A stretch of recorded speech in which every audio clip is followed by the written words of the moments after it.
Thank you, ma'am. Thank you, ma'am. Sa ating pong lahat, magandang araw po.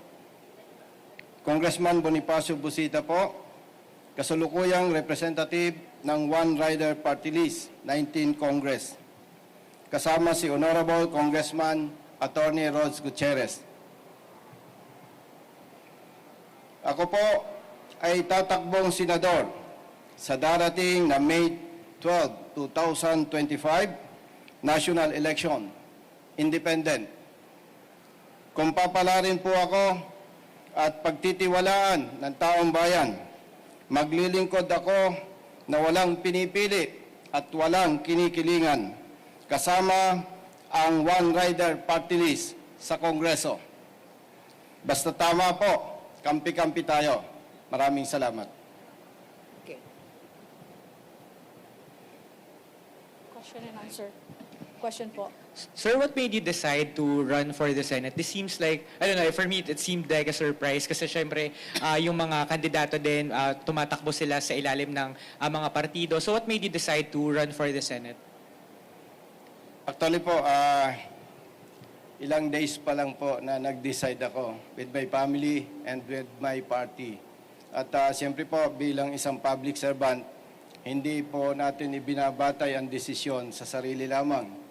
Kasama po dyan ang suporta ng pamilya at siyempre po ng ating mga kababayan. At gusto ko pong ipaalam sa inyo na bilang isang road safety advocate, nababasa ko po na marami sa ating mga kababayan ang nagmumungkahi na tumakbo po ako bilang kandidato sa pagkasenador. At yan po ay isa sa napakalaking basihan ng aking desisyon po, yung hinihiling po ng marami nating mga kababayan. Thank you, sir. Dwight, follow up. Cherian Torres. Sir, magandang hapon. Cherian Torres po, ABS-CBN. Sir, ano ang pwede niyong i-offer bilang isang senatorial aspirant? Ang pwede ko pong i-offer bilang senatorial aspirant, nakita po natin na actually ako po ay nagsimula muna na maging representative ng One Rider Party List sapagkat nakita ko po na laganap ang aksidente sa ating bansa na kung saan maraming Pilipino po, libu-libong Pilipino ang namamatay sa road crashes at marami rin po ang naabuso at nabibiktima ng maling pagpapatupad ng batas. Sa mahigit almost 3 years po sa Kongreso, ako po ay nalulungkot sapagkat yung mga panukala po nating batas na magtataguyod ng kaligtasan at proteksyon ng mga motorista ay wala po akong pinalad na maipasa sa level ng Kongreso. At kung ako po ay papalarin at pagtitiwalaan po ng taong bayan, umaasa po ako na ito po na pangunahin nating advokasya, itong pagtataguyod ng kaligtasan at proteksyon ng mga motorista, ay pangunahin, bibigyan ko po ng atensyon sa Senado. At alam ko rin po na makakatulong ang One Rider Party List dito sa aking advokasya. Gusto ko lamang po ipaalam sa ating lahat na simula po noong 2006, advokasya ko na po ang magtaguyod ng kaligtasan ng mga motorista. Kung bakit po, bilang isang anak mahirap, alam ko po, itong libu-libong Pilipino na namamatay sa road crashes wherein more than 60% mga tatay at mga nanay, ito po ay nagdudulot ng perwisyo sa napakaraming pamilya, lalong-lalo na po sa mga bata na nauulila. At ako rin po ay naniniwala na wala namang batang nangangarap na maging masama at pabigat sa lipunan. Pero kung sila po ay nawawala ng tatay o nanay, malaki po ang porsyento na nasisira ang buhay at kinabukasan ng mga ito. At kung hindi po natin ito pipigilan, tiyak na tiyak po, higit na tataas ang krimen sa ating bansa sa darating na mga panahon. Kung bakit po, higit na tataas ang bilang ng mga bata na nasisira ang buhay at kinabukasan. Kaya nga po, yung kasagutan ko po sa inyong katanungan, pangunahin bibigyan ko po ng attention itong pagsusulong ng batas na magtataguyod ng kaligtasan at protection ng mga kababayan nating mga motorista. Maraming salamat po. Sir, i-follow up ko lang po. Clarify ko rin. Sabi niyo po kanina, tatakbo po kayo as independent. Bakit po hindi kayo kakargahin ng one rider? Considering na meron din mga senador tayo na galing sa mga party list groups kagaya or sectoral groups kagaya po ng mga nasa Akbayan o nasa Sibak.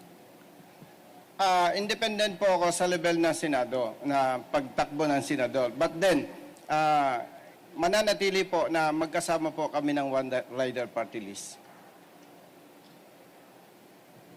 So, just to clarify, sir, ibig sabihin yung one rider is accredited as a party list group, pero hindi ba siya accredited as a national party? Ganun po ba kaya kayo tatakbong independent? Ano po to? Ito pong One Rider Party List. Okay, please. Okay. Sorry, intervention ng tag team. Actually, One Rider Party List po is a sectoral regional party. So I think based on legal advice, we are unable to field any senatorial candidates. I believe the party list mentioned earlier are actually political parties. So since we're not political party, we express our full support. However, Congressman Busita is restrained to run as an independent. Yun na po. Thank you. Thank you, Honorable Congressman Gutierrez. Thank you, sir. Pampuntalong. Okay. Tristan, Newswatch. Sir, given yung traffic, halimbawa sir, matagal ng problema ng mga tao, kayo po ba, anything new that you would like to pursue or offer po, kung halimbawa maluklok kayo sa Senado, meron po ba kayo naiisip na batas to address ito pong nararanasan ding traffic ng taong bayan? Yes, thank you, sir. Actually po, kung titingnan po natin, ang pangunahing dahilan po ng traffic natin, especially sa kamay nila po, ay yung volume ng vehicles. And bilang more than 30 years sa Philippine National Police at matagal po sa advokasya, ang nakikita po natin dyan, ang kailangan po talaga palakasin yung po bang enforcement, law enforcement, sapagkat kung titingnan po natin, marami sa ating mga kababayan ang nagsasabi na maraming motorista ang walang disiplina. At hindi naman po may tatanggi na mayroon din tayong mga law enforcers, even police officers, ay may tuturing na walang disiplina. Ibig pong sabihin, kailangan po nating palakasin yung tamang pagpapatupad ng batas. Dapat madisiplina po ang mga motorista, madisiplina ang mga law enforcement personnel para matiyak na may patupad ng tama ang batas. Sa ganung pamamaraan po, natitiyak po natin, ito makakatulong po para gumaan ang daloy ng trapiko, especially dito sa Kamaynilaan. At maliban po dyan, yung po pang mga infrastructure projects natin, mga infrastruktura, ay masyadong limited na po ang space. Kaya yun na lamang po ang nakikita natin dapat pagtuunan ng pansin. Yung pong disiplina at education po ng ating mga motorista at ng mga law enforcement personnel. Maraming salamat, sir. Maraming salamat. Meron pa. One last question. Last John? po. Sir, sabi niyo matagal na po kayong road safety advocate. So sa nakarang 3 years po sa House, ano pong bills yung mga inintroduce nyo for that advocacy? Meron po tayo, ang pangunahing sinulong po natin sa ang House Bill 3366, Fair Traffic Apprehension Act. Maliban pa po dyan yung pong protection ng mga motors, ng mga consumers. But unfortunately, nasabi ko sir kanina sa inyo, wala po tayong naipasang batas sa parte po ng Kongreso. Yan po ang nagbigay ng inspirasyon sa atin para umakyat po o maging kandidato sa pagkasenador.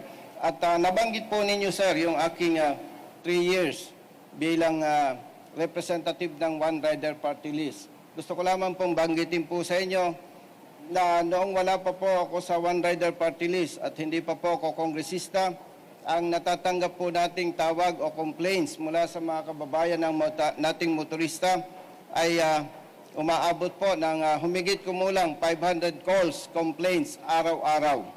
Pero dahil po na kapag ka po may lumalapit sa atin at ating inaaksyonan, ay bumaba po na ngayon ang bilang ng mga nabibiktima ng pang-abuso at maling pagpapatupad ng batas. More or less, 20 na lamang po araw-araw. At maaaring magtatanong po sa inyo, ang iba kung bakit po nangyari ito. Kapag ka po mali ang panghuhuli sa motorista, tayo po ay tumutulong sa kanila at sinasampahan po natin ng kaukulang kaso ang nakikita nating nagkamali na police o enforcer. Maraming salamat po. Okay, thank you po, sir. Tapos na po yung 8 minutes for Senator. Thank you po. Congressman. Maraming salamat po sa Maraming inyo lahat. salamat po.